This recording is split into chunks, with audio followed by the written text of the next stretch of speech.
What is going on, YouTube? Sync here, back with another video, and today we have the Gridiron notes, our first Gridiron notes for the Madden NFL 21 gameplay deep dive.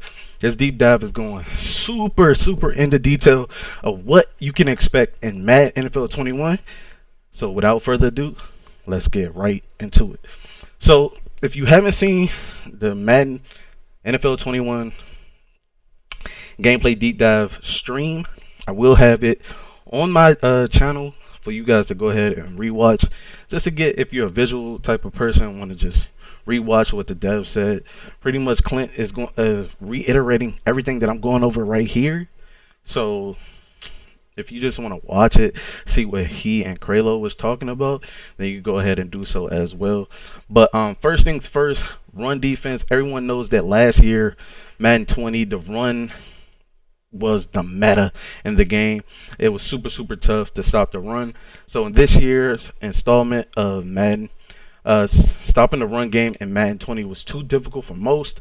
For Madden 21, we aimed for a more balanced run to pass ratio. So we made some improvements to our run fits and defensive gap system, with a strong emphasis on the force defender, who is the defender responsible for setting the edge versus the run.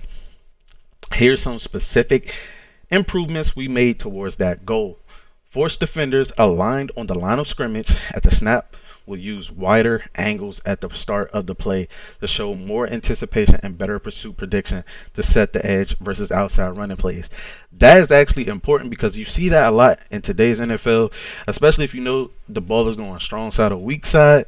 The outside defender always sets that wide angle if you're in a 4-3 or a 3-4, just to force that left tackle to, or that tight end, to come out wide and try to make that block.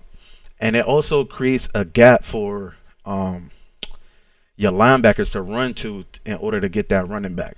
It's all about angles in football and all about, you know, a lot of mental things going on, but that's really cool that, you know, they're implementing in this year's installment. Next up, force defenders will show more anticipation in their pursuit angles at the start of the play when facing quick hitting outside running plays, such as jet sweep, touch pass, so that they'll get in better position to set the edge. Hammer and field players, who are the defenders in the run fit responsible for the open gaps inside of the force player, will take wider initial pursuit angles versus outside running plays that will help them get over the top towards the outside of the formation quicker and prevent them from getting mixed up inside by blockers and other traffic.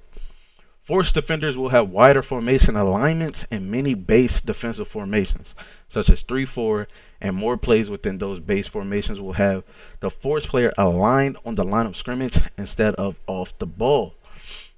Edge and force defenders will have wider gap integrity versus heavy and wing tight end sets.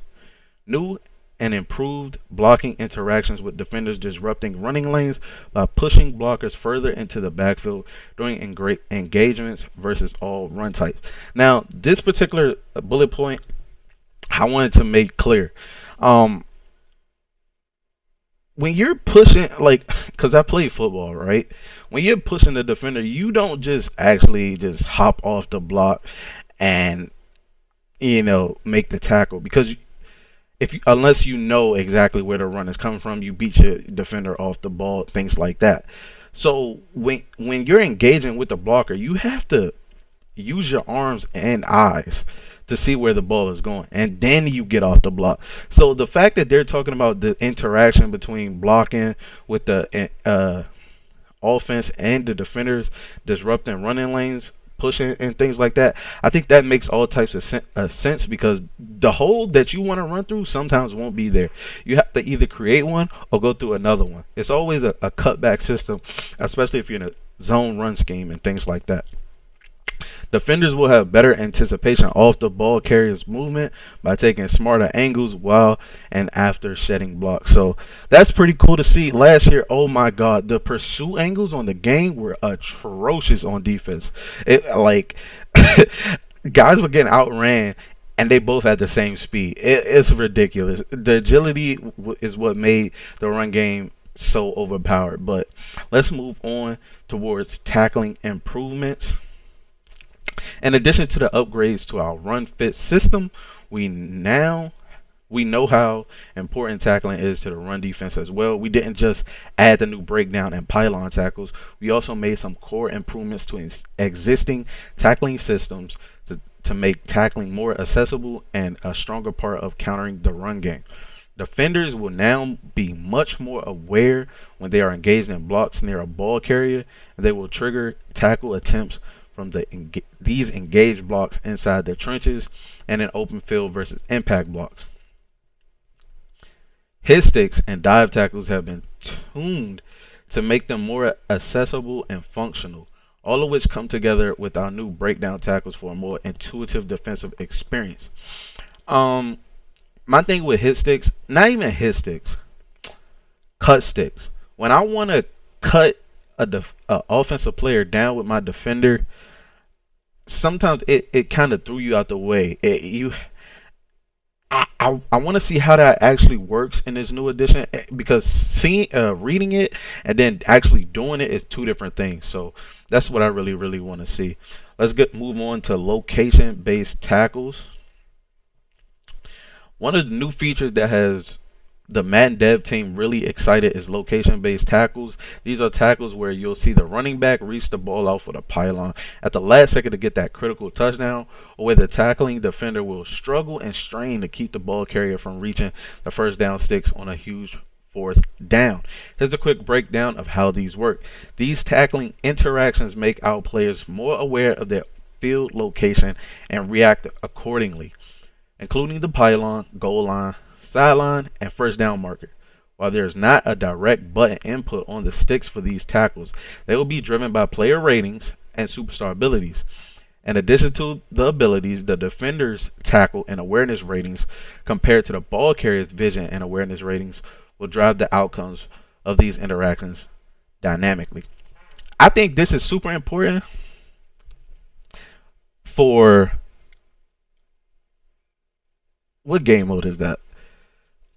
Oh man, I'm trying to think of the game mode that the pros play. Salary cap, right? Because some salary cap players are passers and some are runners. Now, runners always have the best running back, right? So their ratings are going to be higher, their ball carrier vision and awareness, right?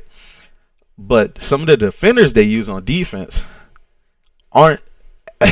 So I can't wait for salary cap tournaments and things like that to go down in the community, because this might play a huge factor in people getting a first down, people going out of bounds, people getting a touchdown in certain areas. So it's good. I want to see that interaction completely be, exposed throughout this new season of Madden, because this might be a game changer. Like, this might actually change the game for the better in some aspects. It's going to be crazy. And last thing I'll go over before I make a part 2 to this is zone drop coach adjustment. We're introducing a new set of coach adjustments that will allow you as a defensive player to customize the depth of your zone drops. For underneath zone defenders, these coaching adjustments will give you the ability to change the drop depths of flat, hook, and curl flat zones in increments of 5 yards, up to a max of 30 yards from the line of scrimmage. When using these adjustments, keep in mind that all match zone logic will be disabled in all zone coverage plays while using these adjustments, including the deep zone players. When facing a no huddle offense, you can turn off these coaching adjustments by using the reset play option in the pre-play adjustments menu. So if you're the type of person who goes in a weekend league and you ran match coverage all game, this adjustment, zone drop coach adjustment, is not for you. If you're a more skilled player and you like to adjust to what your opponent's doing throughout the game, they've been running a lot of corner routes, a lot of flat routes, and things like that. This is perfect for you guys to make these adjustments, put your guys in a great position to try to make a play, and hopefully win the game. So I can't wait to see how this feature actually works. Get my hands on the beta, possibly get my hand on it, the game early and things like that. But so far, these deep dive notes have been absolutely great.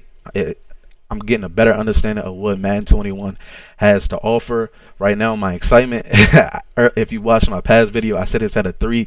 It's now at a 3.5, even though it sounds like something else right now.